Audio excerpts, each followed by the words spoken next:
Hey, everybody. Thanks for tuning in to the Hanging On to Hope podcast. I'm Brenda J. And I'm Karen Wonder. And we are HangingOnToHope.org.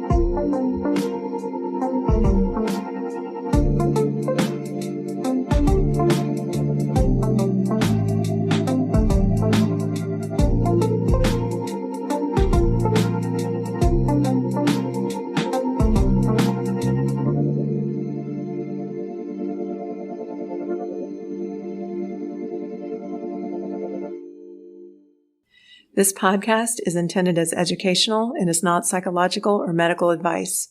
Always consult a professional when needed, and we disclaim any liability in connection with the instruction, information, or advice given.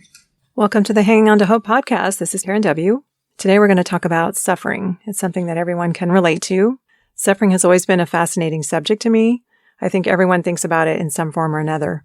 So I've read many books on the subject. One book was called Is God to Blame? By Gregory A. Boyd. He's a pastor. And he starts out talking about Genesis 3, the lie at the foundation and how the crafty serpent twisted God's intention. He says, this is a quote from his book, a faulty picture of God led to an ungodly evaluation that in turn brought about a rebellious action. He goes on to say that this is our own story. Under the bondage of the serpent's lie, we try to achieve through our own efforts what God wants to freely give us. We live by our knowledge of good and evil rather than by trusting our loving God. I love his quote from his book that says, the most fundamental distinguishing characteristic of every false picture of God is that it qualifies and compromises the truth about God's love. The most fundamental distinguishing characteristic of the true God is that the love he is and the love he gives is insurpassable. A greater love simply cannot be conceived. He speaks in terms of blueprint worldview and the warfare worldview, saying that God's will is not the only will that determines matters. The New Testament depicts evil forces and human agents as having a good deal to say in what transpires, and tragic afflictions are understood to arise from these wills, not God's. He says that the belief that God is all-powerful does not mean that God exercises all power. Another book I read, God Can't, by Thomas J. Ord, explains an idea that God's love is not controlling. This will resonate with anyone who has been in a relationship with a controlling type person. He also suggests that God can't single-handedly prevent evil. 2 Timothy 2:13 says, when we are faithless, God remains faithful, because God cannot deny himself. His focus is that God's love is inherently uncontrolling. Ord says that God feels pain, that he empathizes with those who suffer. He says, God is a fellow sufferer who understands. God is moved with compassion and affected by the ups and downs of our lives. God empathizes with us better than any friend could. He also emphasizes that God is always working to heal. Both books were good reads for me and fascinating to think about. But the book we're just focusing on this podcast is Joni Eareckson Tada and Steve Estes' book, When God Weeps, Why Our Suffering Matters to the Almighty. I wrote and I asked Joni to be on our podcast. A long shot, I know, but I had to ask. She's a very busy woman running her own organization and podcast, but I did get written permission to be able to quote from her book. So we will quote from this book for the remaining time. Joni was one of the first books I read as a new Christian. I got to meet her briefly and served in the Phoenix-based location of her JAF ministry when I was newly married and before kids came along. Her attitude has always been an inspiration to me. If you don't know her story, in summary, she lived an active lifestyle as a teenager, swimming, horses, and tennis, and at the age of 18, she dove into the Chesapeake Bay after misjudging the shallowness of the water. She became a quadriplegic, paralyzed from the shoulders down. During her 2 years of rehabilitation, she experienced anger, depression, suicidal thoughts, and spiritual doubts. During occupational therapy, she learned to paint with a brush between her teeth and began selling her artwork. To date, she has written over 40 books, recorded albums, starred in her self-titled movie, started and runs Joni and Friends, where she advocates for people with disabilities. And When God Weeps, the authors say, He, God, screens the trials that come to each of us, allowing only those that accomplish His good plan, because He takes no joy in human agony. These trials aren't evenly distributed from person to person. This can discourage us, for we are not privy to His reasons. But in God's wisdom and love, every trial in a Christian's life is ordained from eternity's past, custom-made for what believers' eternal good, even when it doesn't seem like it. Nothing happens by accident, not even tragedy, not even sins committed against us. That's a quote from their book. And I have to confess that I struggle with this, and these words contrast the authors of the books I mentioned earlier. It's something I still wrestle with, and I know that it's something I will continue to read about and just wrestle in my own mind. Hi, this is Brenda J. The authors go on to state that the core of his plan is to rescue us from our sins. Our pain, poverty, and broken hearts are not his ultimate focus. He cares about them, but they are merely symptoms of the real problem. God cares most not about making us comfortable, but about teaching us to hate our sins, grow up spiritually, and to love Him. Everyone who takes the Bible seriously, and many who don't agree that God hates suffering. Jesus spent much of His short life relieving it. In scores of passages, God tells us to feed the hungry, clothe the poor, visit inmates, and speak up for the helpless. So when we feel compassion for people in distress, we know that God felt it first. But it simply doesn't follow that God's only relationship to suffering is to relieve it. He specifically says that all who follow Him can expect hardship. In other words, no one goes to Christ's heaven who doesn't first share Christ's sufferings. Luke 9:23 says, "If anyone would come after me, he must deny himself and take up the cross daily and follow me." It's pretty clear God does ask His children of every nation and walk of life to suffer. What we think about God influences our friendship with Him. It affects how much glory we give Him. But our imaginations about God aren't reliable. Ancient speculations about the kind of birthday present He might like led cultures into human sacrifice. Nor can we simply trust our emotions about Him. If we conceive of God as we'd like Him to be, we're sure to recreate Him in our own image. We're liable to become like the people Paul described. They are zealous for God, but their zeal is not based on knowledge. Romans 10:2. God claims that nothing touches us without first receiving His nod, and that it is not far from the mouth of the Most High that both calamities and good things come. Lamentations 3:38. When people sin against us, they alone bear the responsibility, and God will one day judge them. When animals cause problems, they are acting on instinct. When hurricanes strike, it's not irreligious for the National Hurricane Center to give a scientific explanation. When disease stalks, there's a traceable medical reason. When accidents happen, it's okay to call them accidents. Even the Bible does. When babies die and whole populations starve and cocaine junkies blow away frightened convenience store clerks, God weeps for this world. But the Bible insists on another truth simultaneously. All during these sins, typhoons, illnesses, mishaps, snake bites, crib deaths, famines, and gas station robberies, God hasn't taken His hand off the wheel. They are tragedies. He considers them so. He loathes the wickedness and misery and destruction itself, but He has determined to steer what He hates to accomplish what He loves. And another quote from the book says, "Many Christians don't see God in their trials. If no miracles are happening, or at least the floods aren't receding or the cancer's not in remission, God must not be at work. But to see in heaven the movie of how God ran the world from behind the scenes, the infinite complexity of it all, the wrenching of good out of evil like blood from a turnip, the exploiting of Satan's worst escapades, the infiltration of grace and salvation behind even the barbed wire of Russian death camps, that will win an Oscar. Meanwhile, He wants us to trust Him. As Jesus told skeptical Thomas after the resurrection, 'Because you have seen me, you have believed. Blessed are those who have not seen and yet have believed.' John 20:29. So why do we still doubt? Our intellects are limited. No one can grasp the Almighty. Our inability to comprehend something doesn't make it untrue. Faith is hard. God hides, says the Psalms. It is the glory of God to conceal a matter, Proverbs 25:2. We can't see the good flowing from our heartaches.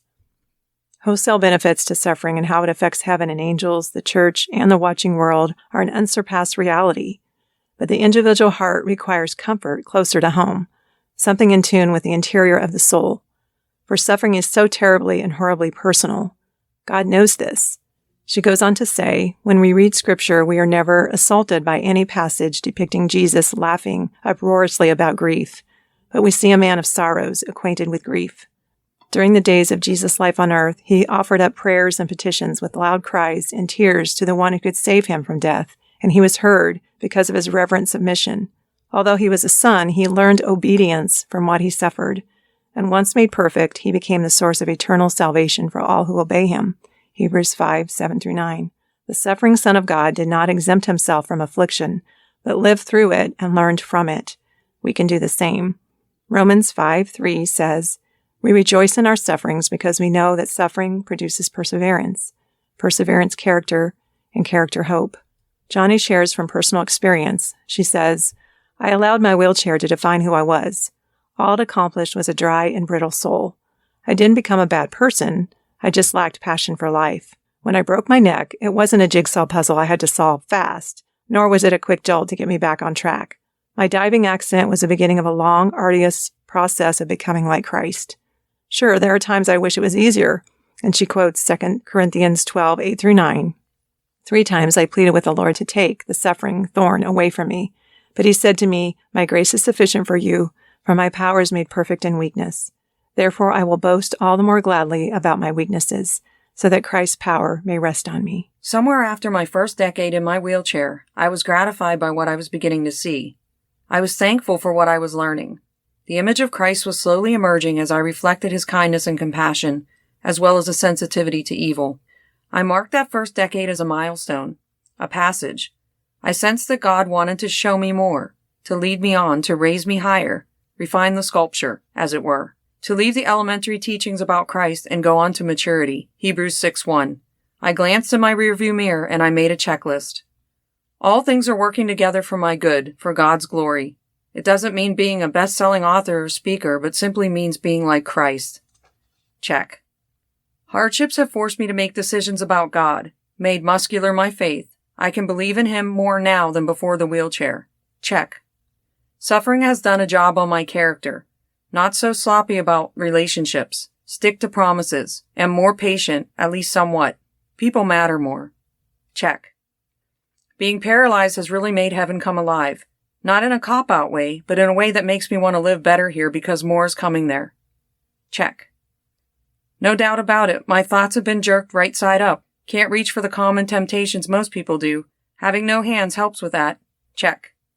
Suffering has made me a little more sensitive to others who are hurting. Couldn't have cared less about quads like me before my accident. Different story now. Check. A checklist like this sounds dry and technical, but years ago it helped answer, at least in part, that sticky question. Why does God pile on hardships so high? Why? Well, hey, God is more concerned with conforming me to the likeness of his Son than leaving me in my comfort zones. God is more interested in inward qualities than outward circumstances. Things like refining my faith and humbling my heart, cleaning up my thought life and strengthening my character. Not a bad answer, but not always the best one. Sometimes good answers aren't enough. Answers are for the head when we ask why. They don't always reach the problem where it hurts, in the gut and in the heart. When a person is sorely suffering, they are like hurting children looking up into the faces of their parents, crying and asking, "Daddy, why?" Those children don't want explanations, answers, or reasons why. They want their daddy to pick them up, pat them on the back, and reassure them that everything's going to be okay. Our heartfelt plea is for assurance, fatherly assurance that there's an order to reality that far transcends our problems, that somehow everything will be okay. God, like a father, doesn't just give advice. He gives himself. He becomes the husband to the grieving widow. He becomes a comforter to the barren woman, Isaiah 54:5 and Isaiah 54:1. He becomes the bridegroom to the single person, Isaiah 62:5. He is the healer to the sick, Exodus 15:26. He is a wonderful counselor to the confused and depressed, Isaiah 9:6. Suffering always reveals the core of who we are. If we love ourselves selfishly, suffering will carbonate into sin. Evil in us will fizz to the surface and spread poison. Hardships will make us hateful, and in order to avoid suffering, we will inflict pain on ourselves and flail out at others. When that happens, suffering makes us worse than we were. Affliction doesn't teach us about ourselves from a textbook. It uses the stuff inside of us. It's humiliating to be sandblasted to the core. The mask of pride ripped away. The veneer of pettiness peeled off. But there's something refreshing about knowing yourself at the core. The vulnerability, the transparency, the nothing between God and us. And thankfully, God doesn't leave us stripped bare. The beauty of being exposed and empty is that God can then cover you. I love those last two paragraphs. Yeah, me too. Aren't those great? Yes.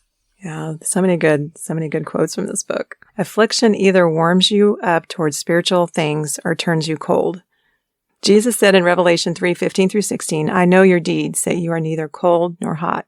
I wish you were either one or the other. So because you are lukewarm, neither hot nor cold, I'm about to spit you out of my mouth."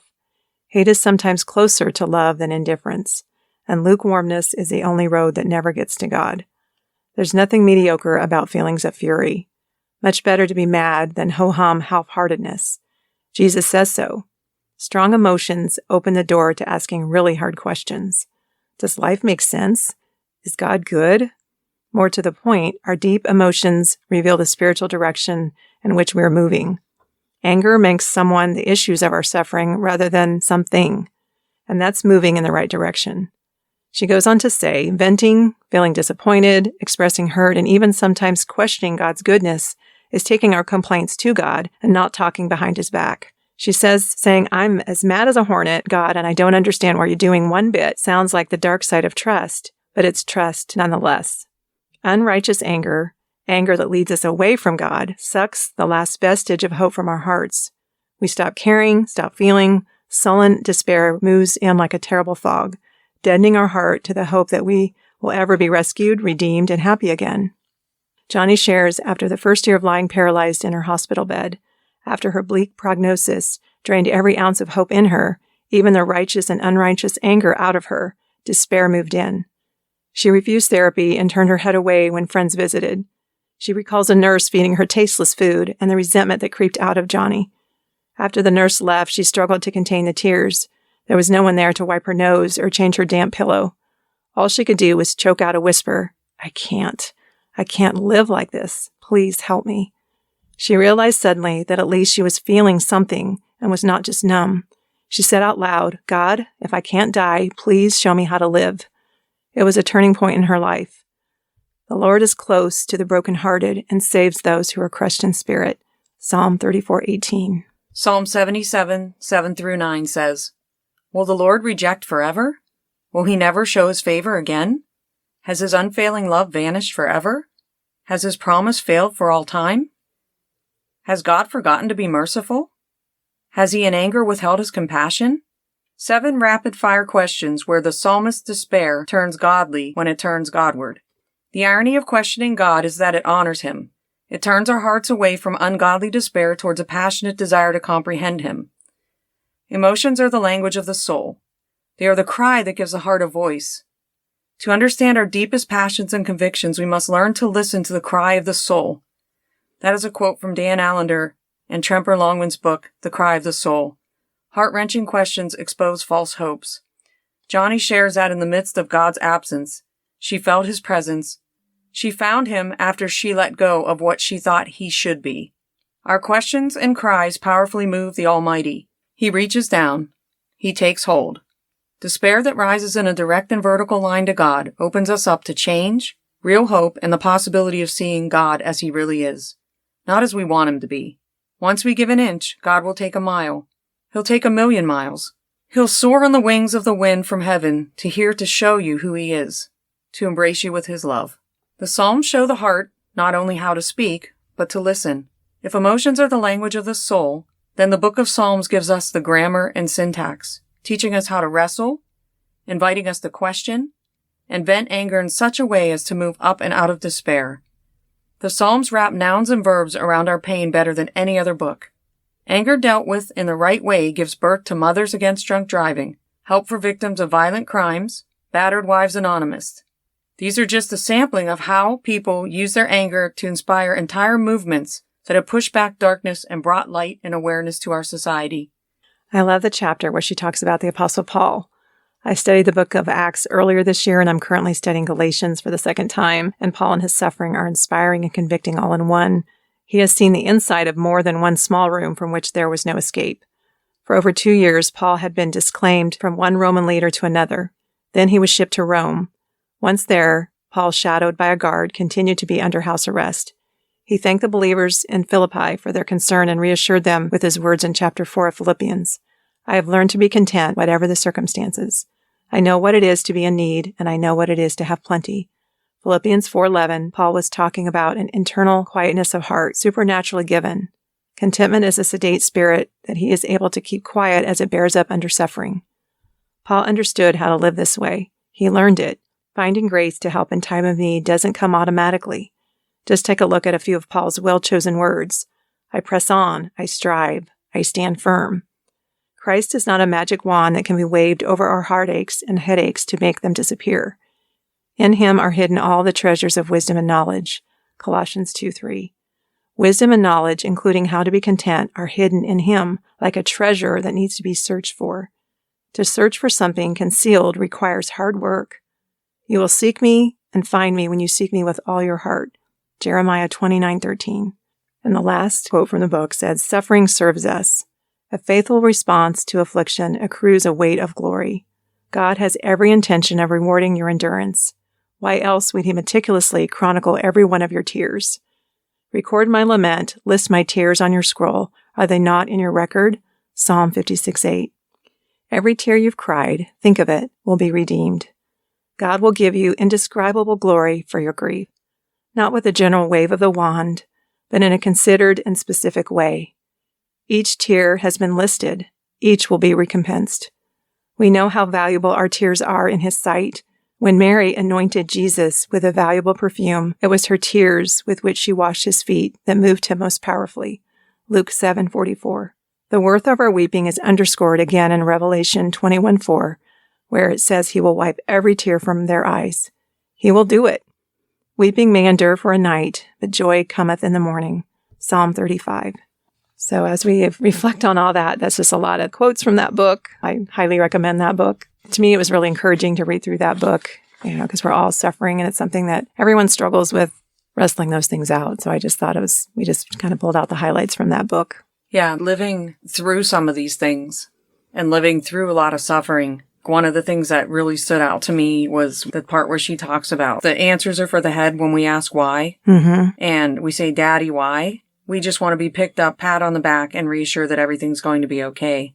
And I remember one time after he hit me, I just remember feeling like God said, everything's going to be okay. Mm-hmm. And you know what? It wasn't okay right away. I endured many, many more years of suffering. But that's all I clearly could hear is everything's going to be okay. Yeah. I had a couple moments like that too, where I felt like God just gave me that reassurance, like I'm with you. I've got you. I like what she talked about your anger, and some of that is not, because I'm really real with my relationship with God. Like if I'm angry, I share it. And I like how she put it, that it's drawing you closer to God. It's not, I'm trying to wrestle that out because it's hard. These are hard things. His ways are not our ways. And there's things that happen that you don't understand. So I like how I don't remember how exactly she worded it, but it was comforting to me to go, okay, because to me, Jacob wrestled with God and he was esteemed for that. He wasn't criticized for wrestling with God. I think that when we wrestle and when we're seeking to understand him and his ways, when we're venting or trying to process all of that. So that was kind of comforting to me. Well, it also helps to bring up the part where she talks about having emotion. Mm-hmm.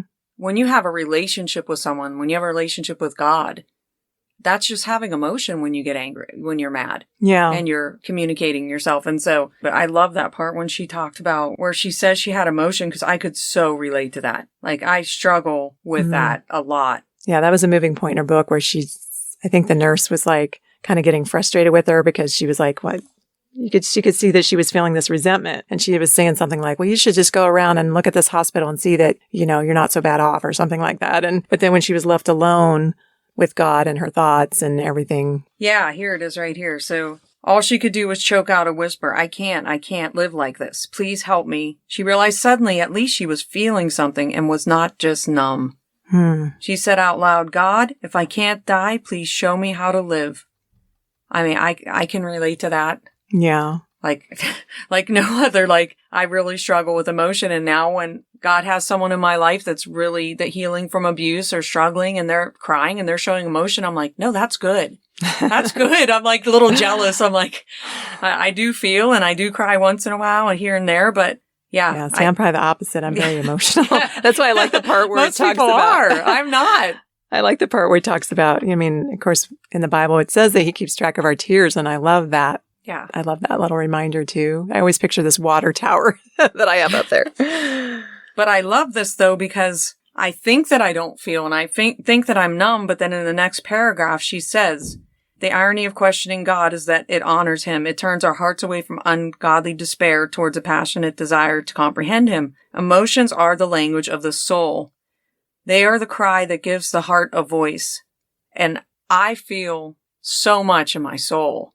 I feel the pain in my soul. I feel my soul crying out. I feel my soul healing. So it's not that I don't feel. I think it's just different. Yeah. So as I continue to read on, I go, no, I do feel that. Like I have a constant pain that I feel inside of me. Yeah. It's just like, uh-oh. Uh-oh. That's all I can say, no.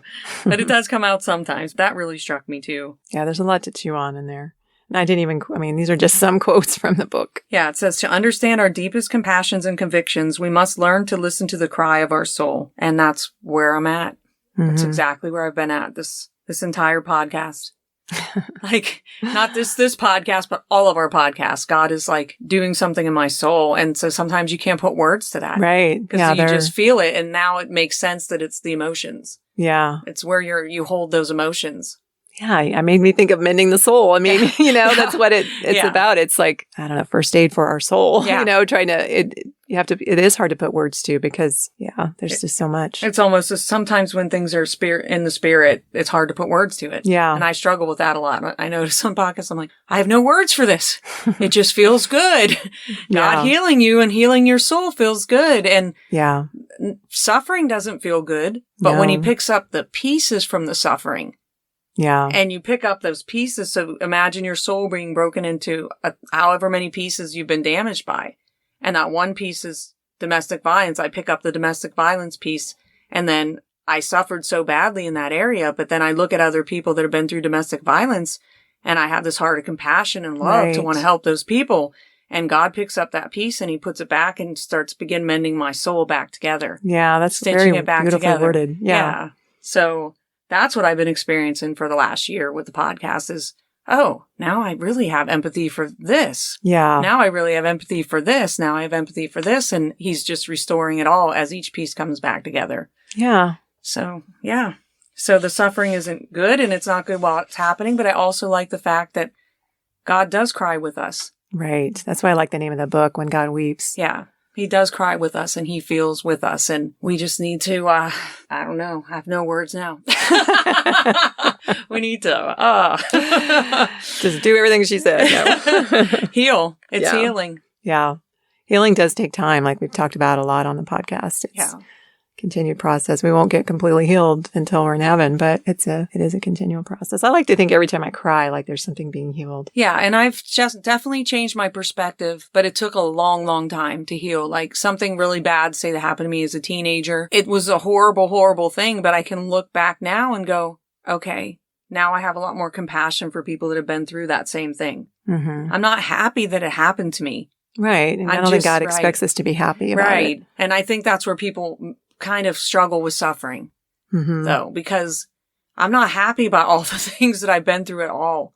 But no one when she's suffering, you're like, give it to me, bring it on. Like no one wants pain, we're by human nature, we don't want pain. Yeah. And it's I'm not happy about it, but God uses it. Mm-hmm. Exactly. So. And that's all we can really do with it, is heal from it and use it for good somehow. And that is a way of using it for good because somebody that is going through that, they need someone that can relate. Right. Because I don't know if you've ever tried to talk to someone that you just know has not had that, you can tell that, when you've talked to someone and you just know it's not their fault, but they don't know what it's like. And that's not their fault. But when someone that does know what that feels like, it feels a world of difference to get validation from someone that, they know exactly what you feel like, or at least very close to what that feels like. That's a big difference. Yeah. And I don't know if anybody's listened to my podcast, number one, but I've been through a lot of suffering. And as I help people now, I hear a lot of people saying consistently, but you just don't understand. And I can actually look at them and say, no, I do understand. Yeah. And no, I am not thankful for all that suffering, but I can see God using it because that person will look up at me and go, oh, you actually do understand. Yeah. So all the horrific and how many different types of abuse I've had to suffer through, it was the strangest thing that happened to me the other night. And I just said, and they kept saying, no, you don't understand. And I said, no, actually, I do. And so it's not making an excuse that suffering's okay or anything, but I can look at it now and say, you know what? I can use this for good. Exactly what you said. Yeah. I can use this to help people. I have empathy. I have the ability to love deeper than I've ever loved in my entire life. Yeah. So I sit there and say I struggle with emotions, but I love deep. So I don't know. I think it's my soul that feels the emotions like they're talking about. Mm-hmm. But yeah, it's hard to put words to. Yeah, it's definitely hard to put words to it. Yeah, she continues to inspire me. I know she has a podcast. I've only listened to one or two of her podcasts, but I don't know if you know, but she battled cancer. Oh, she did? Yeah, she's she's overcome cancer as well. So when I heard that she had cancer, I thought, when wow. was that? I don't know. I think it's been several years that she has overcome it. Oh, wow. Yeah, but she did have to go through it. She's definitely had her share of suffering. And I am noticing that my compassion, empathy is not even just for the things I've been through now. It's just increased for everything. Yeah. There's so many different types of suffering, so much going on in our world right now. Yeah. I can honestly say that through all my suffering, it's turned me into a much better person than I was before it happened. I was extremely selfish before it all happened. And then I had kids and wasn't even a person.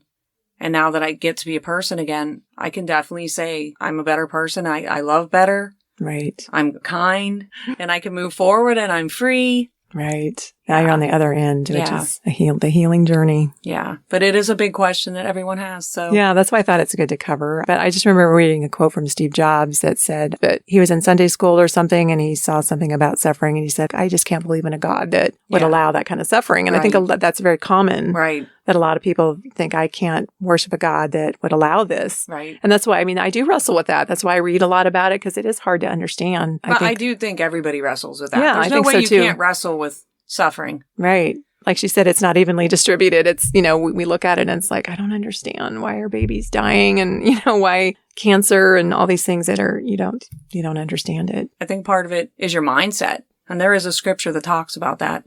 A renewing of your mind in Christ Jesus. He's not just renewing our hearts. He's not just renewing our souls, but also renewing our mind. Yeah. That's an ongoing. Yeah. And I met somebody I was talking to because I told you I'm an interviewer. I'm talking to people that don't realize they're being interviewed for a podcast.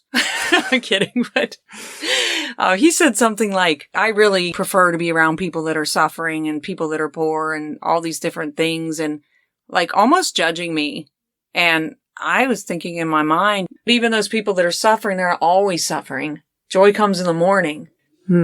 Yeah, I've had suffering, but now I'm not in a place of suffering. Right. You know what I mean? But I was. Stays there 24/7. Yeah. I mean, suffering doesn't last forever. I mean, you can all look back in seasons where there was maybe a darker time or whatever, but it didn't something that went on and on forever. There were moments of joy. There were moments where that suffering came to an end. Right. It is a mindset because the way I looked at it before, when I was younger, like how could this horrible thing possibly happen to me? And then 25 years later go, no, I can see now I look at it completely differently. Yeah. But my mindset's changed. So once your mind can pivot from suffering to the point where it goes into where you can see how it can help others. Yeah. Then. And you're not bitter and disgruntled. You can actually find joy in it.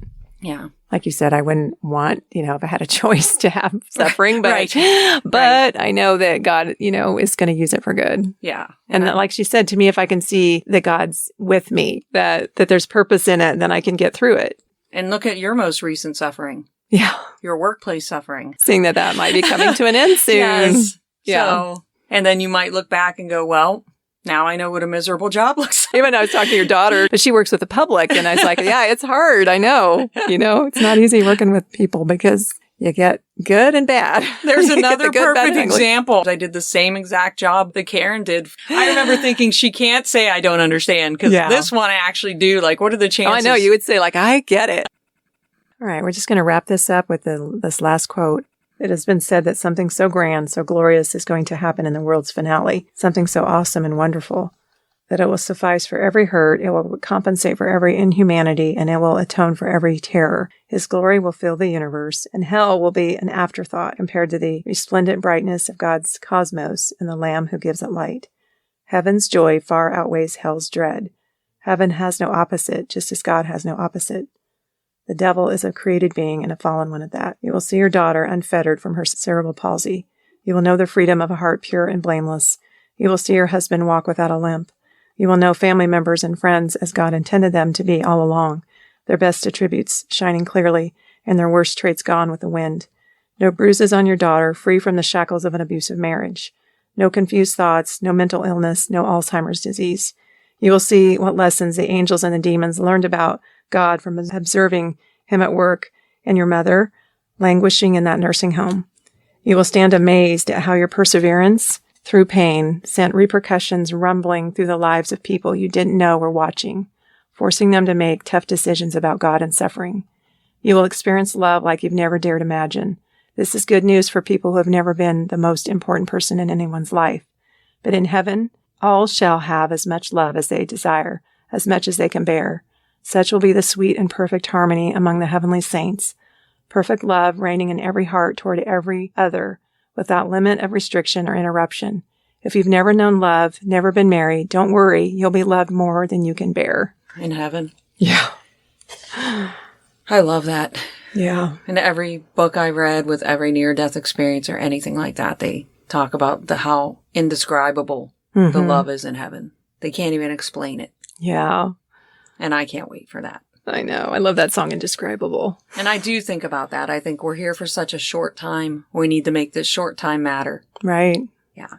I'll have my vacation home in heaven on the water. I know. It's got to be overlooking a beach. We'll have all that. Yeah. And we're not afraid here on earth to do his will. Yeah. And his purpose and plan for our lives. Right. That's what we have to look forward to. Well, thanks for listening to our podcast. I know this is a deep subject, suffering, but it's one that hopefully will brought you some encouragement and hope. Yes. Thank you so much for listening to the podcast. We love and appreciate every one of our listeners. Thanks for tuning in to Hanging On to Hope. Check out our website, hangingontohope.org. There are resources on there, and if you would like to donate or volunteer, you can do that through our website. We are a brand new nonprofit, so we appreciate any and all support.